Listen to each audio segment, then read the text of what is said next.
Hello，大家好。哇，如果你唔介意景觀嘅話咧，咁我覺得呢一套單位佢嘅性價比算係比較高嘅。咁佢嘅景觀嘅話咧，就係得呢一部分嚇，主要就係園林啦，仲有部分嘅呢個海景。前面呢一座樓嘅話咧，係我哋嘅呢個物業辦公室同員工嘅呢個宿舍。所以後期如果我哋係要攞快遞啊，或者係要去業主飯堂呢邊去食飯嘅話咧，就直接行落去就 OK 啦。咁當然啦，我哋呢一座樓嘅話咧，行去我哋嘅海灘其實都非常之近嘅。今日嘅呢一套單位嘅話咧，佢係一套65平方。業主嘅話咧，原本係喺東埔灣做呢個遊艇生意嘅，但係目前嘅話咧，佢將生意全盤都已經搬翻去浙江啦，所以嘅話咧，佢都係間唔中會翻嚟呢邊嘅。咁所以現時嘅話咧，佢係諗住將我哋後排嘅呢一套單位係放盤出售嘅。咁佢嘅話咧係一個單邊位置，業主嘅話咧係將成個露台全部都係已經做咗封窗處理嘅。咁嗱，我哋主露台嘅話咧就可以望到部分嘅呢個景觀啦。咁呢一套單位嘅話咧，其實佢原本都係攞嚟做佢嘅呢個員工嘅宿舍嘅，所以我哋可以見到就擺咗一張一大一細嘅咁樣嘅床鋪啦。咁裏邊嘅家私嘅話咧，後期佢部分佢會拎走，部分嘅話咧會留低。具體嘅情況可以確定咗要買之後嘅話咧，再同業主去商量㗎嚇。咁嗱，裏邊嘅話咧，我哋可以見到成個單位佢嘅開間其實都係比較闊落嘅。咁佢嘅面積嘅話咧係65平方啦。嗱，同大家去度一度一度。佢嘅呢個闊度嘅話咧，係去到咗4.87嘅，算係比較闊啦。跟住露台嘅話咧，佢又做咗封窗處理，所以後期如果我哋係要改明房嘅廚房嘅話咧，係可以將成個廚房搬出去露台嗰度去，咁就睇翻你自己想點樣去規劃啦。因為呢一套單位嘅話咧，佢嘅單價圍落嚟係2461。咁所以相對於係我哋前排比較近海灘，比較近我哋遊艇碼頭嘅話咧，呢一套單位佢嘅單價算係比較低嘅。咁裏邊嘅話咧，其實我哋見到嘅大部分嘅呢啲硬件嘅傢俬，佢係唔會帶走嘅。茶台啊，呢啲佢會拎走啦。跟住嘅話咧，有個雪櫃會拎走，大致嚇之前傾過，有大致邊啲嘢要攞走嘅，佢係有講嘅。嗱，我哋再嚟睇一睇呢個洗手間。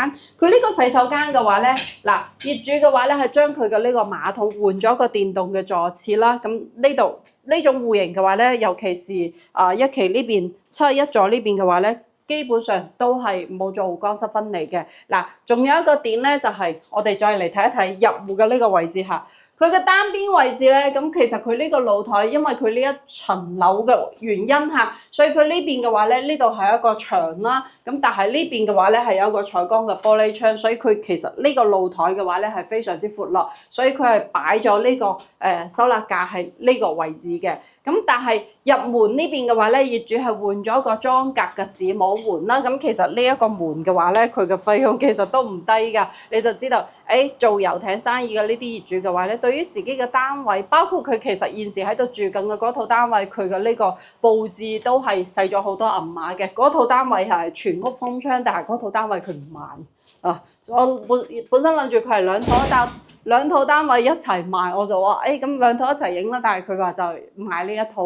咁之前嘅話咧，呢一套單位都有嚟同大家去影過嘅，如果大家有印象嘅話嚇。但係唔講之前啦，因為現時嘅價錢嘅話咧係現在進行時嚇。因為呢一套單位嘅話咧，現時佢呢個價錢放出嚟係16萬嘅，面積嘅話咧係65平方。其實整體嚟講，呢一套單位嘅話咧冇太大嘅問題啦，除咗部分嘅呢個乳膠漆可能要後期要進行修補，其他嘅話咧冇咩大問題嚇。咁呢邊行落去，我哋嘅呢個叫做行去我哋嘅海灘，頭先都有同大家講啦。咁其實我哋一期呢邊行去海灘都係整體呢個距離係非常之近嘅，大約係2-3分鐘嘅時間，唔需要上半山啦。因為呢邊嘅話咧，佢嘅呢個坡度係冇2期、3期嗰邊咁高嘅。跟住嘅話咧，我哋去物業啦，或者係我哋要搭自己嘅呢個穿梭電瓶車啊，或者係搭呢個村鎮通，其實都係比較方便嘅。最重要就係你唔介意呢個單位佢係非一線嘅呢個海景單位嘅話咧，咁你想要性價比高嘅，咁呢一套單位就可以俾到你。而且嘅話咧，即係我哋可以以少少嘅銀碼，但係可以住一套大大嘅單位嚇。咁成套單位嘅話咧，我哋就已經全部睇晒啦。入戶一個露台，主陽台，一個大露台，咁兩個露台咁非常之實用啦。入戶嗰邊嘅話咧，你可以擺嗰個鞋架啦，或者自己嘅收納架啦，都係冇問題嘅。咁主露台嘅話咧，嗱現時佢原本一期呢邊全部都係有配浴缸嘅，如果後期其實佢呢個浴缸都冇咩用㗎啦，後期可以拆咗佢。跟住嘅話咧，嗱呢一套單位佢係可以做到，如果後期我哋係因為佢係單邊位置，佢雖然而家係封咗窗，但係佢呢個封窗嘅話咧，浪費咗出邊嗰個位置。咁如果係我哋改嘅話咧，其實係直接將佢豁出去做個落地玻璃，咁樣成個單位佢嘅呢個露台嘅實用面積會更加大嚇。咁嗱，都係同樣煤氣管道嘅話咧，係已經入咗嚟單位裏邊㗎啦。咁我哋後期需要改明火廚房，改喺呢邊。跟住其實成個單位住落嘅話咧，如果你係花少少心思去執住落嘅話咧，其實都係非常之舒服嘅。咁單價嘅話咧，2461嚇。如果大家想要實地過嚟去睇一睇樓嘅，或者係對比我哋東寶灣嘅其他一線海景嘅單位，睇下你自己中意邊一種類型嘅產品，你都可以掃視頻上方二維碼 WhatsApp 或者 WeChat 都係可以直接聯絡到黃小姐過嚟呢邊實地睇樓嘅。咁東寶灣呢一套單位就同大家介紹到呢度啦，我哋下一期再見，拜拜。